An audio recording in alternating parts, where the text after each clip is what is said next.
Édouard Philippe. Bonjour à tous. Vous savez que nous ne sommes pas en 2027, on est en 2024.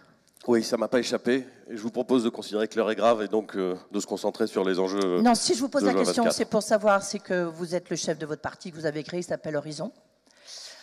Horizon fait partie de la majorité ensemble. Est-ce que ça veut dire que vous avez un programme qui est différent de celui que propose la majorité présidentielle?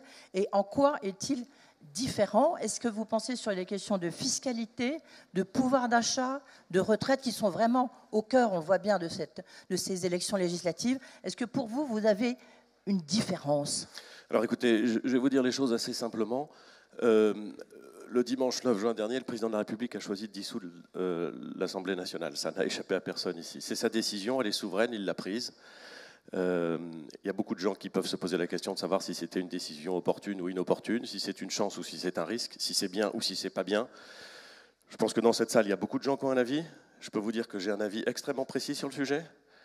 Mais la question, c'est pas de savoir si on débat de cet avis. La question, c'est de savoir comment est-ce qu'on saisit l'enjeu et comment est-ce qu'on saisit le moment auquel notre pays est confronté. Et ma conviction, c'est que le pays doit répondre le 30 juin et le 7 juillet prochain à une question qui est redoutablement importante pour lui. En dissolvant, si j'ose dire, en prononçant la dissolution, le président de la République a mis un terme à la majorité présidentielle. Ce n'est pas des frondeurs qui ont mis un terme à la majorité présidentielle, ce n'est pas des ambitions, c'est lui qui a décidé. Donc mon objectif aujourd'hui, c'est de construire non pas l'ancienne majorité présidentielle, mais une nouvelle majorité parlementaire, beaucoup plus ouverte politiquement que celle qui a prévalu jusqu'à présent, qui irait de la droite conservatrice jusqu'à la partie de la gauche social-démocrate avec laquelle, je crois, on peut considérer qu'il y a un bloc central. Et donc, pardon, je sais que je parle un peu de politique et que vous voulez qu'on parle d'économie. Enfin, cela dit, une élection législative, c'est aussi une élection politique. Hein. Et donc, mon objectif, c'est d'essayer de construire un socle, une base politique qui n'est pas la reproduction de ce qui a existé, qui va au-delà, qui est plus large et qui est donc plus solide pour permettre de faire avancer le pays, pour construire une France qui soit plus prospère, et on va en parler, plus puissante, plus libre et plus juste. C'est ça l'objectif que je me fixe. Je le fais évidemment en bonne intelligence avec celles et ceux avec qui j'ai travaillé depuis 2017. Ils étaient dans la majorité présidentielle. J'ai aucune raison de m'en défier. Mais j'essaie de le faire avec d'autres, plus larges. Donc si votre question c'est qu'est-ce qu'on fait pour avoir une politique plus prospère, c'est un peu le sens de votre question. Et plus large. Ah, plus large, mais plus large. Non, mais parce que vous voyez, notamment sur les questions de fiscalité, vous voyez bien que entre si vous regardez à gauche ou si vous regardez à droite, la réponse n'est pas la même. Donc vous, comment vous vous situez? Alors moi, j'ai, si j'ose dire, un bilan et des convictions. Justement. Je pense pouvoir dire que depuis 2017, la politique qui a été mise en œuvre est probablement la politique la plus pro-business, je ne dirais pas forcément la politique plus pro-patron, mais la politique la plus pro-business qu'on a vue depuis longtemps. Et si je voulais être un tout petit peu, comment dirais-je, facétieux, je dirais même que cette politique qui est la plus pro-business depuis 2017, elle a commencé un tout petit peu avant, bien sûr. Il faut bien reconnaître, sous François Hollande. En 2014. Et je ne veux pas le dire trop fort parce que je pense que je vais gêner sa nouvelle étiquette Front Populaire. Mais enfin, il faut reconnaître qu'il a lancé cette politique pro-business et d'une certaine façon, il faut lui en être reconnaissant. Il y a plein de choses que je peux critiquer ensuite, mais enfin, ça, au moins, il faut le dire. Depuis 2017, qu'est-ce qui s'est passé? Il s'est passé quand même, il faut le dire, et je pense que c'est la bonne logique, et que la question qui va se passer le 30 juin et le 7 juillet, c'est de savoir si on sort de cette logique. Il s'est passé une politique où on a considéré que, en faisant des réformes et des réformes courageuses du droit du travail, en baissant la fiscalité, que ce soit sur la rémunération du capital ou sur l'impôt sur les sociétés, en transformant l'apprentissage, en créant des systèmes qui permettent plus facilement de venir investir en France, nous avons essayé de rendre le marché du travail plus fluide, l'attractivité plus grande, la réindustrialisation plus réelle, et nous avons essayé donc de permettre la croissance en France. Est-ce que tout a été bien fait? On peut parfaitement en discuter. La vérité, c'est que tout n'a pas été bien fait, tout n'est jamais très bien fait, tout n'est jamais parfaitement fait. Mais reconnaissons aussi, s'il vous plaît, mesdames et messieurs, que depuis 2017, le taux de chômage a considérablement diminué, la capacité à attirer des investissements, y compris étrangers, a considérablement augmenté, et que nous nous sommes placés dans une situation où la création de richesse est plus volontiers assumée. Il ne faut pas perdre ça. Et un des enjeux du 30 juin et du 7 juillet, c'est de perdre ça, de perdre le fil de cette politique qui est une politique de l'offre. Et encore, j'entends parfaitement ceux qui disent qu'il faudrait aller plus loin dans la politique de l'offre. Mais l'enjeu du 30 juin et du 7 juillet, c'est d'abord, s'agissant des entreprises, celui-là. Mais est-ce que vous considérez, au regard de la situation politique actuelle, est-ce que vous considérez peut-être que vous avez été trop loin dans cette politique pro-business? Est-ce qu'on a donné trop aux entreprises? Est-ce que les résultats sont là ou pas? Et je parle, et j'imagine que dans leur tête, il y en a certains qui se disent « mais pourquoi elle pose cette question ?» Mais on voit bien que cette question, elle va être posée tout au long de cette matinée. D'abord, vous avez tout à fait le droit de poser cette question. Et ensuite, je crois que... Je dirais plusieurs choses. D'abord, je ne crois pas qu'on ait été trop loin en disant que la ligne qu'on devait se fixer, c'était de faire attention à créer des conditions qui permettent aux entreprises françaises de ne pas être totalement larguées par les systèmes étrangers et les économies en compétition avec les nôtres. Limiter la pression fiscale sur les entreprises, et elle reste élevée, ce n'est pas rendre un service aux chefs d'entreprise. C'est créer les conditions dans lesquelles on vient plutôt investir en France qu'en Allemagne, qu'en Belgique, qu'en Italie ou qu'en Espagne. C'est permettre aux entreprises françaises d'être à peu près dans des situations de compétition équitables, à peu près, parce qu'on sait qu'on a encore beaucoup de travail en la matière, face aux entreprises qui sont situées dans d'autres pays. Donc l'enjeu, il est là. Il ne s'agit pas de faire plaisir à tel ou tel. Il s'agit de se dire qu'on est dans un pays qui est ouvert, qui est en compétition très forte avec des voisins. Et je ne parle pas seulement de la lointaine Chine ou du dynamique Vietnam. Je parle de nos voisins allemands, de nos voisins belges, de nos voisins italiens. Dans la petite industrie, on sait bien que la compétition, elle vient d'abord de nos voisins, qui sont dans le même système économique que le nôtre, dans l'Union européenne, et qui pourtant, parfois, ont des dispositions fiscales notamment, ou sociales, qui semblent plus favorables pour eux. Donc ça veut dire que par rapport à ce que vous avez mis en place, on revient sur la flat tax, la réforme du marché du travail, la réforme de la fiscalité, vous, dans le cadre de cette majorité élargie que vous recherchez, vous ne changez rien. Vous ne changez pas le curseur. Moi, je pense qu'il ne faut absolument pas changer la logique. C'est un peu différent. Non, je vais vous dire, dans la gestion d'une ville comme dans la gestion d'une entreprise, il faut savoir bouger vite, mais il faut aussi savoir être constant et cohérent. Et pour que les résultats produisent des effets, il faut être constant et cohérent. La ligne consistant à dire « attention, nous ne devons pas pressurer d'impôts les entreprises ». La ligne consistant à dire « nous devons essayer de garantir un environnement le plus stable possible aux entreprises ». La ligne consistant à dire « nous sommes en compétition avec d'autres », elle doit être tenue. On peut même aller plus loin que ce qui est fait aujourd'hui. Moi, je serais assez partisan, mais c'est quelque chose qui se discute avec d'autres forces politiques, je serais assez partisan de mettre sur la table un principe probablement comme une règle d'or qui aurait à la fois l'immense mérite de dire que l'on ne peut pas augmenter la pression fiscale au-delà d'un certain taux, et Dieu sait qu'on en a besoin en France, et peut-être aussi de créer une règle juridique qui contraint, et qui contraint notamment l'État et l'ensemble de ses partenaires à ne pas laisser dériver la dépense publique au-delà du nécessaire. Et est-ce que la règle d'or, comme l'a suggéré Gabriel Attal, de dire on n'augmente pas les impôts, est-ce que ça aussi vous considérez que c'est quelque chose qu'il faudrait faire? J'y serais extrêmement favorable. Je pense, si vous voulez, si en France on était dans un pays où dans le débat public on était capable d'intégrer ce qui se passe à l'extérieur du pays, je pense qu'on y viendrait naturellement, tellement la pression est forte. Il se trouve que le débat public français est caractérisé par un enfermement hexagonal qui me sidère toujours. Et donc, je crois que chez nous, on a besoin d'une règle ferme, d'une règle forte, d'une règle à laquelle on ne peut pas déroger, qui permette de fixer un plafond, et si possible un plafond assez bas, s'agissant de la fiscalité. Oui. Donc oui, je suis assez favorable à cette règle. Sur la question, parce qu'il y a la question de la fiscalité, bien sûr, la question des rémunérations qui est aussi au cœur du pouvoir d'achat, au cœur de cette campagne. Qu'est-ce qu'il faut faire pour augmenter le pouvoir d'achat? Est-ce que vous trouvez que les salaires en France sont trop bas? Est-ce que vous êtes favorable à une hausse du SMIC, ou est-ce que vous avez d'autres propositions à faire? Je voudrais prendre 3 minutes pour vous répondre. Et j'espère, Monsieur le Président, que vous n'y verrez pas là une grande envolée. Monsieur le Président, il y a beaucoup de présidents dans la salle. Il n'y a pas beaucoup de présidentes, mais il y a des présidents. Paf. Au moins, au moins sur cette scène, il y a la parité. Ouais. Je n'ai pas été Premier ministre.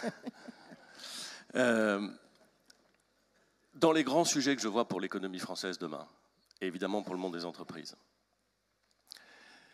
il y en a quelques-uns qui sont centraux et que vous voyez bien. Il y a évidemment la question de la compétitivité. Cette question de la compétitivité, elle a beaucoup à voir avec la formation, elle a beaucoup à voir avec le marché du travail, elle a beaucoup à voir... Compétitivité, j'espère pouvoir y revenir. Il y a la question de l'appauvrissement des classes moyennes populaires. Nous vivons dans notre pays, en France, comme en Italie, comme aux États-Unis, comme en partie au Royaume-Uni, un moment où dans notre pays, les classes moyennes populaires, c'est-à-dire la moitié la plus basse, on va dire, des classes moyennes, voient son niveau de vie et son pouvoir d'achat relatif baisser. Ma conviction, c'est qu'il n'y a pas de stabilité, y compris de stabilité démocratique, si durablement dans le pays, la classe moyenne populaire a le sentiment de s'appauvrir. Si durablement dans le pays, elle a le sentiment, et qui n'est pas simplement un sentiment, qui est une réalité, que ses enfants vivront moins bien qu'elle. Et donc, du point de vue de la politique économique, il faut à la fois créer les conditions d'une économie compétitive, mieux former les gens, il y a énormément à faire. Je suis heureux qu'on ait fait la réforme de l'apprentissage, mais il y a beaucoup encore à faire. Mettre en place un marché du travail beaucoup plus fluide, il y a encore beaucoup à faire, mais reconnaissez qu'on a avancé dans le bon sens. Permettre les investissements et notamment transformer le financement de l'économie. Je trouve qu'on se prive de capacités françaises d'investissement, soit avec des règles prudentielles, soit avec une mauvaise orientation de l'épargne. Et je trouve ça désespérant. Il n'y a rien de plus désespérant que des entrepreneurs qui ont démontré leur qualité, qui veulent investir, qui ont des projets, et qui souffrent quand même d'une difficulté d'accès au financement, quoi qu'on en dise. C'est extrêmement frustrant pour eux, et c'est extrêmement appauvrissant pour l'économie française. Et donc on fait quoi? Donc d'abord, on fait venir du capital. On fait venir du capital étranger et on libère du capital français pour investir dans les entreprises. Je suis convaincu de ça. Je vous en donne un exemple. À cause de règles prudentielles, à mon avis, mal faites, qui concernent notamment les compagnies d'assurance, on s'est privé de la capacité d'acteurs institutionnels susceptibles de pouvoir investir puissamment dans la construction immobilière. Tout ça vient de règles prudentielles qui sont simplement l'intérêt du régulateur qui veut garantir qu'on a privilégié le très court terme et rendu complètement impossible l'investissement en capital, notamment des grandes compagnies d'assurance, dans le marché immobilier à long terme. Je trouve ça désastreux. Oui, c'est des mesures qui ont été prises au lendemain de la crise de 2008, donc ça pouvait se justifier à l'époque. Ce sont des mesures de régulation. Je ne nie pas la nécessité qu'il y ait des mesures de régulation. Simplement, ce que je souhaiterais, c'est qu'elles soient intelligentes. Et je pense que privilégier le long terme plutôt que le court terme, y compris en matière de régulation, c'est plutôt intelligent. Et de ce point de vue-là, je trouve qu'on est très très loin du compte avec les régulations européennes, à la fois bancaires et des compagnies d'assurance. Il nous reste 1 minute et demie, pardonnez-moi de vous interrompre. Est-ce que vous êtes quand même pour augmenter les salaires ou pas? Alors, je suis convaincu que la solution à l'enrichissement nécessaire des classes moyennes populaires ne passera pas par la mesure magique de l'augmentation du SMIC à 1 600 € net. Je pense que, je les laisserai défendre leur programme, mais je pense que l'aventure proposée par LFI et ses alliés, qui est rédigée et qui me paraît infiniment dangereuse, et l'aventure qui est proposée par le Rassemblement national et ses ralliés, qui n'est pas complètement rédigée parce que manifestement ça change tous les jours, me paraît également extrêmement aventureuse, c'est le moins qu'on puisse dire, s'agissant de l'économie française. Je pense que si on veut faire en sorte que les classes moyennes populaires s'enrichissent, ça doit passer par plusieurs facteurs. Le premier, et peut-être que ça choquera quelques-uns ici, c'est de façon plus systématique et peut-être plus incitative, l'association des salariés à la valeur du capital créé dans l'entreprise. Il y a beaucoup d'instruments qui existent. 17 secondes. Certains sont très utilisés, surtout dans les grandes entreprises. C'est beaucoup plus difficile de le faire dans les petites entreprises, j'en suis conscient. Mais si on n'arrive pas à associer les salariés à l'augmentation de la valeur de l'entreprise, suscitée notamment par eux, alors ce mouvement d'appauvrissement des classes moyennes populaires va se poursuivre. Et s'il se poursuit, il n'y a aucune hypothèse que quiconque d'entre nous ne s'en trouve plus heureux. C'est certain. Donc je pense que ça passe notamment par ça. Merci beaucoup, Édouard Philippe. Évidemment, j'ai encore beaucoup de questions, mais vous allez avoir maintenant, pendant une petite demi-heure, les questions des différents présidents, représentants des patronats. Je propose tout de suite que Alexandre Sobo pose une question sur une question d'économie. Il est là. Bonjour, Alexandre Sobo. Posez votre question. Bonjour, à Édouard Philippe. Bonjour, Monsieur le Premier ministre. Donc, Alexandre Sobo, directeur général d'une ETI industrielle et à mes heures perdues, président de France Industrie. Quand on regarde sur un peu plus long terme la situation de la France, on voit qu'on est quand même passé en PIB par tête en 95 de la 12e place pardon, à la 25e. Ça interroge pour un pays qui se veut à la pointe de beaucoup de sujets. Quand j'essaye de regarder aussi ce qui s'est passé, on est quand même plus doué pour augmenter la dette publique que pour créer de la richesse. On est plus doué pour créer de la norme. Récemment, qu'on aille de la loi climat-résilience à CSRD, du MACF jusqu'au devoir de vigilance européen, on a dans le monde économique quelques exemples récents assez douloureux. Plutôt que de régler les problèmes, comment est-ce que vous expliquez que malgré la volonté que vous avez décrite, on soit capable de faire tout ça? Et qu'est-ce que vous mettriez en avant comme 2 ou 3 mesures fortes pour nous rassurer sur notre capacité à faire de la création de richesse et du développement économique la priorité absolue d'une nouvelle politique? Merci. La question est vaste, mais elle est bonne. D'abord, sur le décrochage en termes de PIB par habitant, vous avez raison, les chiffres sont cruels. Vous pouvez regarder par rapport à nos voisins suisses, qui n'ont pas exactement les mêmes contraintes que nous, qui n'ont pas non plus les mêmes avantages, mais par rapport à nos voisins ou par rapport aux Américains, le décrochage est réel. Vous avez évoqué dans votre question la capacité qu'on a à faire de la dette, elle est exceptionnelle. J'ai 53 ans, donc la dernière fois qu'on a voté un budget en équilibre, c'était en 74, j'avais 3 ans, je ne m'en souviens pas. Mais depuis 74, ce qui est clair, c'est que tous les budgets ont été en déséquilibre et que la dette publique a beaucoup augmenté. Est-ce qu'il y a un moment où la dette publique à un niveau important, c'est dangereux? La réponse est oui. Quand est-ce qu'on sait que c'est dangereux? La réponse est on ne sait pas. Ce n'est pas 110% du PIB, ce n'est pas non plus 200% du PIB. Les Japonais vivent avec 200% du PIB, ils continuent à vivre. Ils ne se développent pas très vite, mais ils continuent à vivre. Le vrai moment dangereux, c'est quand on ne garantit plus à ses prêteurs et à ses partenaires qu'on est capable de tenir ses engagements. Là, ça devient un moment dangereux. Et ne racontons pas de blagues. Si l'instabilité politique venait à s'installer en France, ou si nous donnions le sentiment que la question des finances publiques n'est pas sérieuse, qu'elle n'est pas grave, alors nous aurions à faire face à des difficultés considérables. Comment est-ce qu'on réduit l'endettement français? Pendant très longtemps, j'ai considéré qu'il fallait se fixer une règle, qu'il fallait s'y tenir dans la durée, que si on fixait le taux de progression de la dépense publique à un niveau inférieur au taux de la croissance, on arriverait petit à petit, sérieusement, durablement, à abaisser cette addiction française à la dépense publique. Je ne crois plus ça. Je ne crois plus du tout à notre capacité à, dans la durée, respecter cette règle qui est une règle de bon sens et qui est une règle de retenue.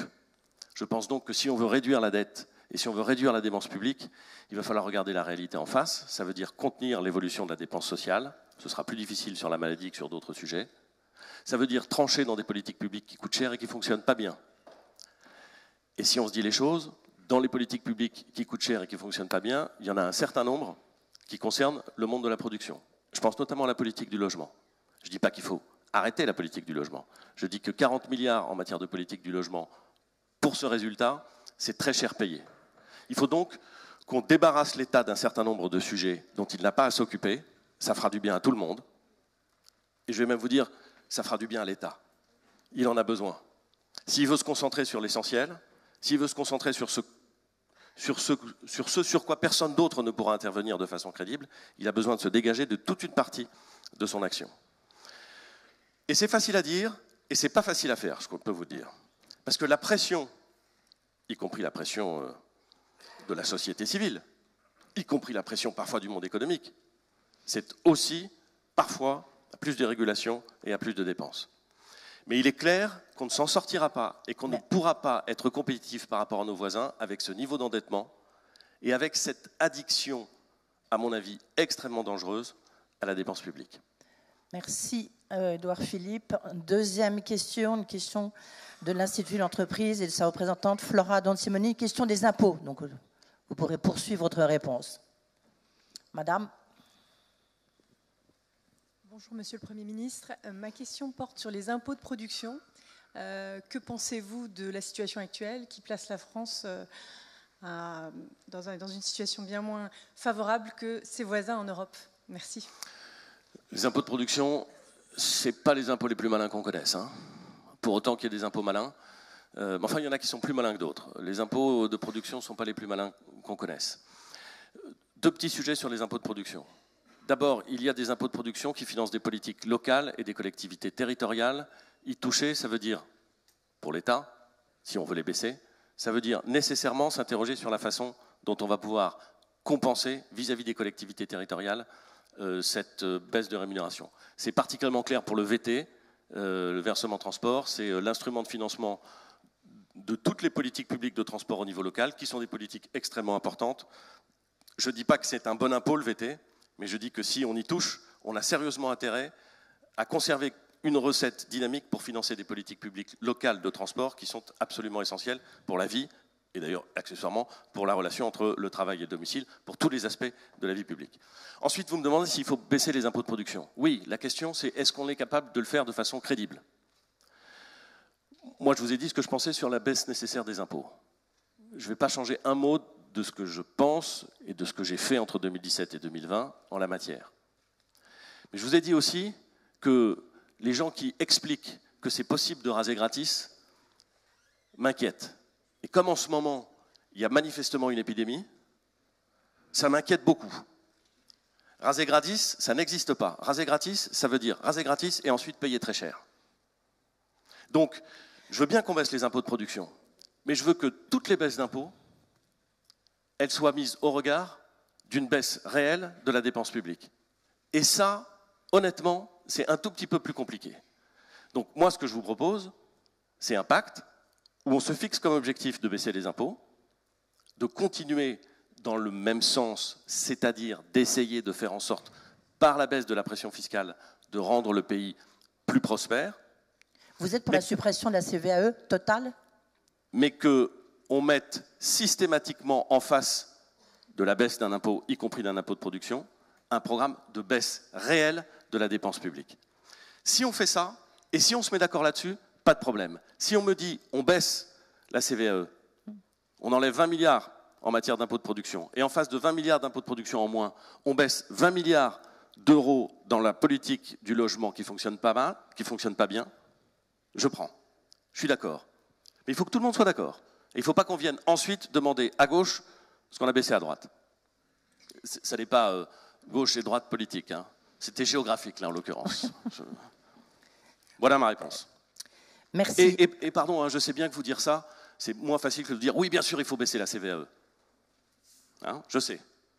Mais permettez-moi de vous dire que je ne vais pas changer d'opinion sur la façon dont je veux présenter les choses et sur la façon dont je veux essayer de proposer quelque chose de sérieux et de crédible au pays. Merci, on va rappeler que vous êtes maire du Havre, donc évidemment, c'est ce genre de sujet, ça vous touche de très près. Une question sur l'éducation, une question de Marie-Laure Collet pour le MEDEF. Marie-Laure Collet, est-ce que vous êtes là? Oui, vous êtes là, mais il vous faudrait qu'on vous donne un micro. Bonjour Monsieur le Premier ministre, Marie-Laure Collet, chef d'entreprise dans le domaine des ressources humaines en Bretagne et vice-présidente de l'APEC au nom du MEDEF au niveau national. La France continue à décrocher dans les classements internationaux et vous aviez fait de l'école une de vos priorités. Votre ministre, Jean-Michel Blanquer, avait mené des réformes en son temps. Avec du recul, qu'auriez-vous fait de différent et que feriez-vous aujourd'hui pour enrayer ce décrochage qui nous pénalise tous et qui nous inquiète grandement? Merci de souligner que non seulement en 2017, je considérais que le sujet était un des plus sérieux, mais qu'aujourd'hui encore, je considère que c'est la principale priorité. Et c'est intéressant de dire ça devant ce panel, si vous me permettez. Je suis convaincu que la première priorité de ce pays, si on veut être plus puissant et plus prospère et plus libre et plus juste à long terme, c'est de refaire une école qui fonctionne bien. J'en suis convaincu. Il y aurait beaucoup à dire sur le constat. Mais vous avez raison, le niveau est plutôt un niveau qui baisse, et surtout, pour un pays qui se gargarise de son école républicaine, nous constatons quelque chose qui se gargarise à juste titre, parce qu'elle est presque fondamentale dans notre pacte républicain. L'école française est, de tous les pays de l'OCDE, celle qui reproduit le plus les inégalités sociales. Alors c'est facile de se gargariser d'un côté sur l'école républicaine. La réalité, c'est qu'elle est totalement non républicaine dans le résultat qu'elle propose à la société. C'est ça la vérité. Donc il faut changer ça. Comment est-ce qu'on fait? D'abord, ça n'est pas une question de moyens. Si vous regardez la masse d'argent qui est consacrée à l'école depuis 1980 jusqu'à 2022, la dépense publique d'éducation, la dépense d'éducation intérieure, c'est-à-dire l'ensemble de ce qui est consacré aux dépenses liées à l'école par l'État, par les collectivités territoriales et par les ménages, n'a pas bougé. On est à un niveau de dépenses qui est supérieur à la moyenne de l'OCDE et qui n'a pas bougé depuis 1980. Ça veut dire qu'on ne dépense pas moins qu'ailleurs, et ça veut dire qu'on ne dépense pas moins qu'avant. Et pourtant, notre système, il fonctionne moins bien qu'ailleurs et moins bien qu'avant. Donc, on doit le changer. Ça passe par quoi? Ça passe d'abord, et j'en suis convaincu, par plus de liberté pour les établissements scolaires. La liberté, ça ne veut pas dire faire n'importe quoi. Hein. J'ai jamais pensé que la liberté, ça voulait dire faire n'importe quoi. Mais ça veut dire beaucoup plus de liberté dans la capacité de s'organiser pour trouver des projets et des équipes qui correspondent à ce qu'on a décidé localement en termes d'organisation. Ça marche remarquablement bien. Il faut donc faire confiance. Il faut faire confiance aux chefs d'établissement, il faut leur donner les moyens de leur faire confiance, il faut leur donner plus de moyens en l'occurrence. Il faut faire confiance aux professeurs, il faut faire confiance aux communautés éducatives, il faut faire confiance. Donc plus de liberté.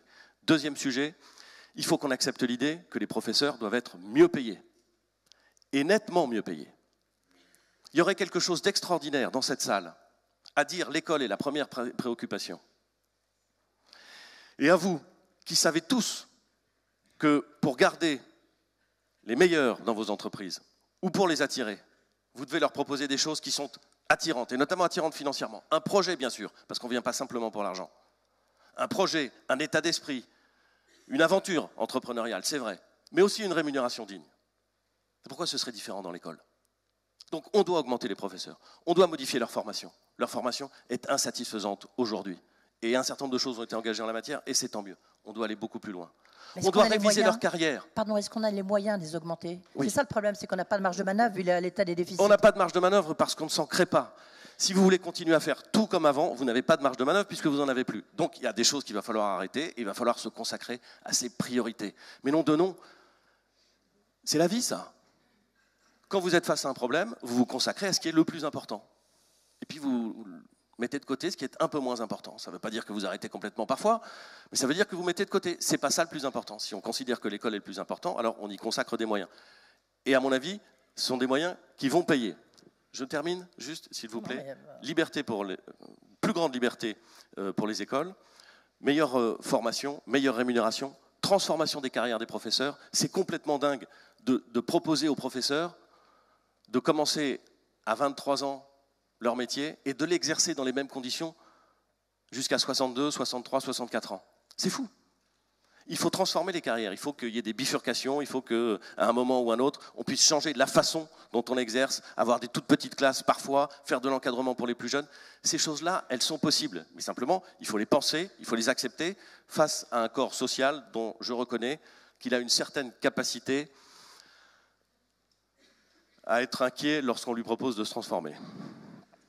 C'est vrai, c'est vrai. Bon, mais après tout, je pense qu'on est capable aussi de discuter avec des professeurs qui, quelles que soient leurs orientations personnelles et citoyennes, sont toujours extrêmement attachés à ce qu'ils font. Donc je pense que c'est possible. Et puis il faut qu'on accepte de se poser des questions qui sont compliquées. La question des rythmes scolaires est compliquée. Voilà. Mais je suis certain, et pourquoi je suis certain que c'est possible? Parce que d'autres pays l'ont fait. Quand il y a une prise de conscience dans un pays que le système éducatif décroche, on sait réparer le problème. Mais il faut avoir conscience que le système décroche et s'y attaquer avec beaucoup, beaucoup d'intensité. Pour moi, c'est vraiment un sujet absolument prioritaire. En même temps, lorsqu'on voit la valse des ministres de l'Éducation nationale, on dit que ce n'est pas tellement simple d'avoir une seule ligne. Une question maintenant de Jean-Christophe Repon, pour l'UDP, bien sûr, sur la sécurité sociale, les comptes de la Sécu. Monsieur le Premier ministre, Jean-Christophe Repon, donc vice-président de l'UDP, président de la CAPEP, les TPE du bâtiment. Une question donc sur la protection sociale et son système. L'UDP, comme les Français, je pense, est très attaché à ce système-là et source de cohésion sociale. La question que je vous pose, c'est comment vous voyez son avenir, sa pérennité, son redressement des comptes, bien évidemment, de la sécurité sociale, et bien évidemment sans contribution obligatoire supplémentaire pour les entreprises. Quand je regarde les comptes publics, c'est-à-dire à la fois les comptes de l'État, des collectivités territoriales et les comptes sociaux, je vois que l'essentiel de la croissance de la dépense publique, c'est une dépense sociale. Ce qui, quand on y pense, est intéressant parce que ça veut dire que l'essentiel de la dépense publique finance la protection sociale et il faut la financer, mais que par définition, les moyens qui sont attribués à des compétences qui sont purement régaliennes, en part relative de la dépense publique, diminuent nettement. C'est ça qu'on a fait dans notre pays dans les 50 dernières années. Il faut en être conscient. On a privilégié, et après tout, si c'est un choix, pourquoi pas, je ne sais pas si c'est toujours un choix, on a privilégié l'augmentation de la dépense sociale au détriment, d'une certaine façon, de la dépense régalienne publique qui vient financer des choses que personne d'autre que l'État ne peut financer. Ça, c'est le premier élément. Le deuxième élément, et il ne faut pas se raconter de blagues, si on a envie de maîtriser l'évolution de la dépense publique, il va falloir qu'on contienne l'évolution de la dépense sociale. Et vous allez me dire, il est dingue de dire ça dans une campagne électorale. Oui. Oui. Mais je me permets de vous dire que ceux qui pensent qu'on peut continuer comme ça me paraissent au moins aussi... Enfin, vous avez le droit de vous poser les questions, quoi. Donc je ne crois pas qu'on puisse continuer comme ça. Au sein des dépenses sociales, il y en a qui sont encore plus difficiles que d'autres à équilibrer. La maladie, ça va être compliqué à équilibrer. C'est très compliqué. Et la tendance longue, c'est quand même l'augmentation de la part de la dépense maladie dans le PIB. C'est vrai en France, c'est vrai partout ailleurs. Et je pense qu'on peut beaucoup mieux dépenser l'argent, je pense qu'on peut faire beaucoup plus sur la prévention que ce qu'on fait aujourd'hui. Je pense qu'il y a des voies qui permettent de contenir cette évolution, mais je ne crois pas, pour être très honnête, qu'on réussira à la contenir. Je ne crois même pas d'ailleurs que ça puisse être un objectif en termes de politique publique. Je ne crois pas, donc je vous le dis sincèrement. Ça veut dire qu'il faut regarder les autres évolutions de la dépense sociale. D'ailleurs, on pourrait évoquer le sujet qui est un sujet traditionnel, je n'ai pas envie forcément de revenir beaucoup là-dessus, mais qui est évidemment le sujet de la rémunération après le travail. Et donc de la question des retraites. Oui, allons-y. C'est-à-dire que j'ai pas mal cotisé, si j'ose dire, en matière de réforme des retraites. Bon, là aussi, disons les choses clairement, après tout. Tous les pays d'Europe, absolument tous, ont choisi, pour équilibrer leur système de retraite, d'augmenter la durée de l'âge, la durée du travail, et notamment l'âge auquel on peut faire valoir ses droits à la retraite. Tous. Un certain nombre de partis politiques ont remis en cause dans ces pays cet engagement. Le dernier en question, c'est Madame Meloni, qui nous a expliqué que vraiment 67 ans en Italie, c'était pas possible. Elle l'a expliqué jusqu'au moment où elle est devenue présidente du Conseil. Et là, elle a expliqué qu'en fait, on ne pouvait pas faire autrement. Donc, pour moi, les gens qui viennent vous voir et vous disent « il faut baisser l'âge de départ à la retraite », vous disent quelque chose dont ils considèrent que les Français ont envie de l'entendre. Et je peux concevoir ça. Mais ils ne vous disent rien qui ne soit possible. Rien qui ne soit crédible. Et ils vous disent surtout quelque chose dont je vous garantis que s'ils le pensent et que s'ils le faisaient, déclencherait chez nos prêteurs et chez nos partenaires un sérieux doute sur notre capacité à tenir nos engagements. Autrement dit, compte tenu de l'incroyable transformation de notre démographie, on vieillit de plus en plus et on fait de moins en moins d'enfants. Imaginez que le système par répartition inchangé tel qu'il existe permettra de faire face à la question des retraites dans 20 ans est une absurdité. Enfin, ce n'est pas une absurdité. On aimerait que ce soit possible, mais ce n'est pas vrai. Oui. Ça n'est pas vrai. Il va falloir donc changer de système. En créant et en conservant une base de redistribution sociale et de solidarité, c'est indispensable. C'est la base du pacte social, bien entendu. Édouard Philippe, il y a encore deux questions. Il y a encore deux questions avant votre conclusion, et une question aussi qui va nécessiter une réponse sans doute un peu longue, parce que vous avez un peu titillé. Déjà, c'est la question sur le logement. C'est une question de Franck Perrault, de la Fédération française de l'immobilier. Si on peut lui donner un micro. Bonjour Monsieur le Premier ministre, Franck Perrault, donc entrepreneur de bâtiment dans le département de l'Ain et donc vice-président de la Fédération française du bâtiment. Vous avez déjà évoqué le logement, vous savez que les professionnels du bâtiment alertent depuis des mois sur la crise du logement qui nous touche. Elle était attendue, on est aujourd'hui en pleine crise, une crise qu'on n'a pas connue depuis l'après-guerre et qui se transforme maintenant en véritable bombe sociale, puisque sans logement, pas d'emploi. On a eu successivement la fin du PTZ, notamment, enfin des coups de rabot, notamment aujourd'hui dans les zones rurales, on n'a plus de prêt à taux zéro. On a eu ensuite la fin du soutien aux investissements locatifs et puis une véritable croisade contre la maison individuelle. Donc voilà, j'ai deux questions. Est-ce que la majorité actuelle que vous représentez est consciente de cet enjeu? Et la deuxième question, que faut-il penser des déclarations du président de la République lors de sa conférence de presse qui a fait sur un mea culpa sur le logement? Et je vais en rajouter peut-être une troisième, parce que vous avez évoqué tout à l'heure les 40 milliards de dépenses publiques visées sur le logement. Aujourd'hui, on n'est plus qu'à 37 milliards. Et sur 37 milliards, je vous rappelle, il y a 20 milliards qui sont des aides publiques. Et en face de ça, nous avons 97 milliards de recettes fiscales. Donc on est d'accord, pas être dopé, mais avant de tout arrêter, il faut peut-être quelque chose, prévoir une transition, style statut de bailleur privé, etc. Voilà mes trois questions. Merci, monsieur le Premier ministre. Merci beaucoup. Alors d'abord un mot pour dire que j'ai bien conscience que la politique du logement, c'est environ 40 milliards d'euros d'argent public et c'est un peu plus de 90 milliards de recettes, peut-être un peu moins cette année, parce que vous avez parfaitement raison, la crise qui affecte ce secteur est absolument considérable. Bon. Mais ce n'est pas parce qu'on met 40 milliards d'euros qu'il y a 90 milliards de recettes. Je pense qu'on peut faire avec beaucoup moins, peut-être même beaucoup mieux. J'en suis convaincu. Mais je comprends très bien ce que ça représente dans l'économie française. Accessoirement, je suis maire du Havre, je vois très bien ce que ça veut dire une crise du logement, un faible taux de construction et l'insatisfaction considérable d'une partie de la population. S'agissant de la politique du logement, d'abord je pense que elle est grévée par une fiscalité qui est absurde. Et elle est gravée par des règles qui affectent le marché de l'immobilier qui sont contre-productives. La fiscalité vient ponctionner au moment de l'acquisition, au moment de la détention, au moment de la cession. C'est beaucoup, honnêtement, c'est beaucoup. C'est trop. Et les règles du marché de l'immobilier font que nous avons nous-mêmes créé toutes les conditions qui permettent au maximum de propriétaires de ne pas mettre leurs biens en location. Alors, il y a plein de gens qui trouvent ça scandaleux.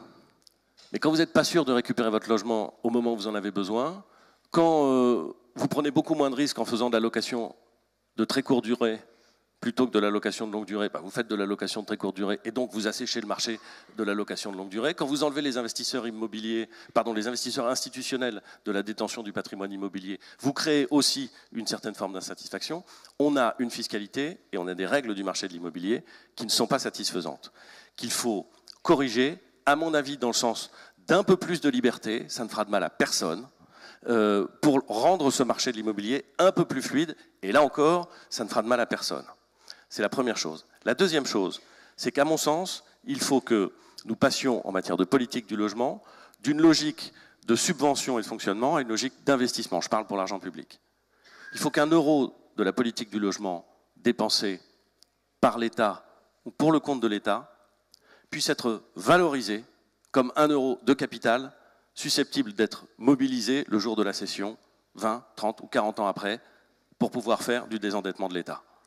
C'est un changement de pied complet qu'il faut faire sur la politique du logement. Pas pour ennuyer les entreprises qui vivent du logement, on en a besoin. Mais pour sortir de cette espèce de multiplication de canaux et d'hypercomplexité qui donne, il faut bien le reconnaître, un résultat qui est assez décevant, pour utiliser une litote. Je pense que, entre guillemets, c'est votre intérêt. C'est l'intérêt du pays. Et que donc il faut qu'on arrive à se mettre d'accord sur une transformation totale de la politique du logement, qui passe par une logique d'investissement et pas une logique de subvention, qui passe par une logique de confiance dans le propriétaire, dans le locataire, ou plus exactement, dans le propriétaire qui met à disposition son logement. Je pense qu'il faut changer la régulation, j'en parlais tout à l'heure, pour faire revenir les grands acteurs institutionnels pour qu'ils puissent investir dans du logement de très longue durée, un investissement de très longue durée dans du capital immobilier qui sera ensuite mis en location. C'est une formidable réponse à apporter à ceux qui ne peuvent pas devenir propriétaires. Édouard Philippe, est-ce que vous êtes pour la construction de 300 000 logements comme le propose Gabriel Attal? Oui, bien sûr, mais je vais vous dire, pourquoi 300 000 ? Moi, je vous propose de construire des logements autant qu'on en a besoin. Et je ne suis pas sûr que ça dépende d'une décision. C'est très bien, c'est un super objectif, je partage totalement, je plus sois, comme on dit. Mais franchement, si on pense que l'organisation et que le marché, et qu'on va dire, bah tiens, à Paris, on va décider de cette année, on va 300 000 logements. Très bien, on va les mettre où? C'est l'État qui décide aussi où est-ce qu'il met les 300 000 logements.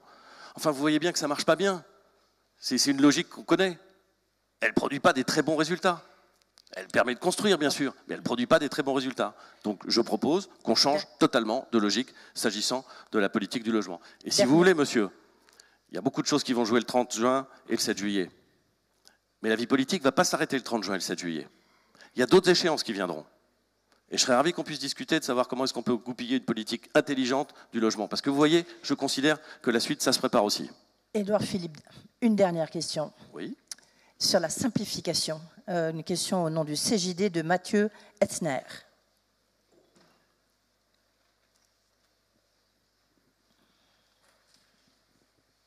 Bonjour, Mathieu Hetzer, je prends la présidence du CJD entre les deux tours.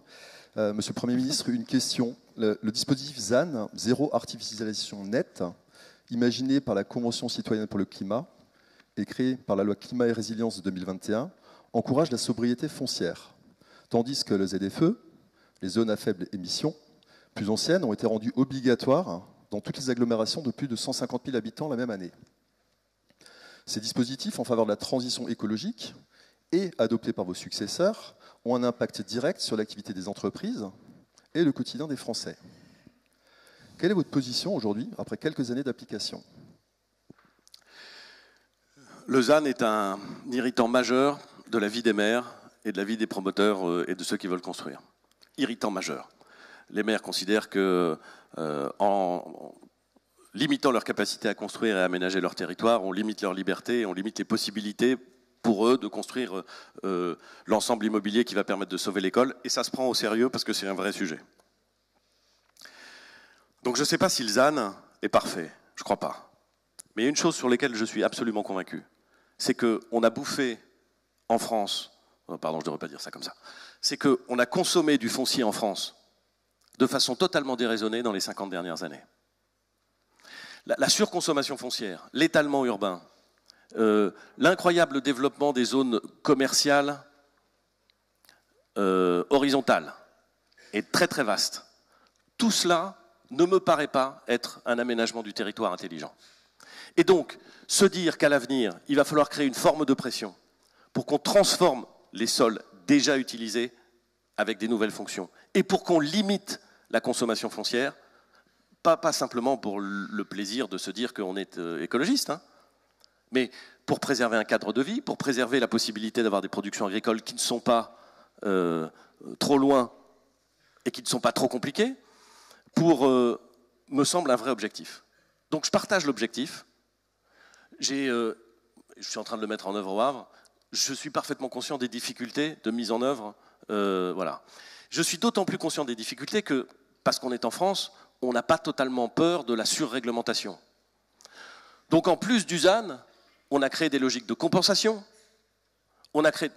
Donc il y a un moment où on ne peut pas ajouter toutes les couches et où on ne peut pas dire à une ville comme Le Havre, qui a une grande zone industrielle, portuaire, où il y a énormément de projets d'industrialisation et de création d'entreprises, on ne peut pas leur dire, à l'extérieur de la communauté, on va limiter la pression foncière, donc on ne va pas pouvoir construire, mais à l'intérieur, là où vous avez une zone industrielle déjà existante, on ne va pas pouvoir construire non plus pour d'autres raisons.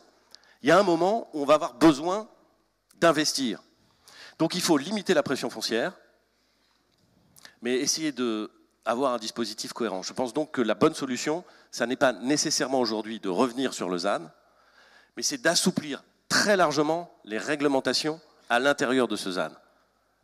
Et notamment les réglementations applicables en matière de compensation quand vous avez un terrain qui est constructible alors même qu'il est dans le ZAN et que vous devez par ailleurs compenser avec des terrains que vous stérilisez, y compris pour l'activité agricole parfois. Voilà, pardon, je ne sais pas si je suis clair, mais enfin, tous ceux qui ont réfléchi à comment est-ce qu'on construit une usine quelque part voient très bien ce dont je veux dire, ce dont je veux parler. Édouard Philippe, merci en tous les cas de toutes ces réponses. On arrive au terme de cet échange. Si vous aviez un mot de conclusion en 1 minute. si vous nous avez demandé de venir vous parler, c'est parce que vous êtes conscient que quelque chose de sensible se joue dans le pays. Et vous avez raison. Quelque chose de sensible et quelque chose de risqué se joue dans le pays. Je crois fondamentalement qu'un dispositif, un modèle, une économie a besoin de stabilité, de prévisibilité et, si possible, de cohérence. Ce qui a été fait depuis 2017 n'est pas parfait, mais elle mérite au moins d'être organisée selon une ligne consistant à dire on a besoin d'un pays qui crée plus de richesses si ensuite on veut pouvoir soit les redistribuer, soit les accumuler. Sortir de cette ligne-là me paraît extrêmement dangereux. Extrêmement dangereux parce que notre niveau d'endettement nous a rendus fragiles, et extrêmement dangereux parce que le monde se transforme à une vitesse telle qu'évidemment, il ne nous attendra pas. Donc la responsabilité qu'a chaque citoyen, pas simplement chaque responsable dans une entreprise, mais chaque citoyen, c'est de bien mesurer le caractère sensible du moment et ensuite de faire le bon choix. Ma responsabilité à moi, c'est d'essayer de faire en sorte qu'après l'élection législative, il y ait un bloc central suffisamment fort pour permettre de construire une France plus prospère, plus puissante, plus libre et plus juste. C'est l'engagement que je prends, c'est ce à quoi je consacre beaucoup de mon temps en ce moment, et c'est ce que je continuerai à faire après l'élection. Je vous remercie. Merci beaucoup, Édouard Philippe.